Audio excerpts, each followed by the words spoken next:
ఇవాళ మనం తింటున్న 4 మెతుకులు పండించే రైతన్నలకు ఎంత కష్టం వచ్చిందో చెప్పలేకపోతున్నాము. వరంగల్, హన్మకొండ ఆయా చుట్టుపక్కల గ్రామాల రైతన్నలు పంటలో షార్ట్ సర్క్యూట్ అయి కొన్ని పంటలు అగ్ని ప్రమాదానికి గురయ్యాయి. మరికొందరు కావాలని అక్కడ మంటలు అంటించి పంటను నాశనం చేశారు.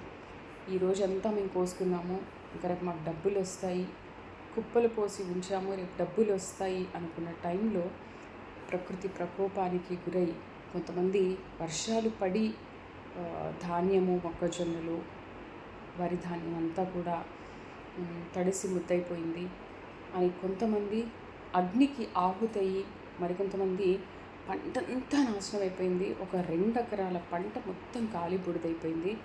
మొక్కజొన్న కంకులు అలా వేలాడుతూ ఉంటే ఆ వార్త చదువుతుంటే నిజంగా నాకు చాలా బాధ అనిపించింది. అసలు ఎంత నష్టపోయారు, ప్రభుత్వం మమ్మల్ని ఆదుకోండి అని చాలామంది రైతులు ఆవేదన వ్యక్తం చేస్తున్నారు. నిజంగా అట్లీస్ట్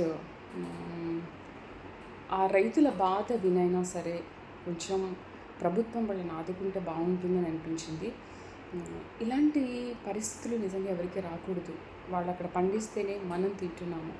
ఈరోజు వాళ్ళకి అలాంటి కష్టం వచ్చింది అని అంటే తినడానికి కూడా ఏమీ లేకుండా మొత్తం ముగ్గిపాలు అయిపోయిందని మాట్లాడుతుంటే చాలా బాధ అనిపించింది.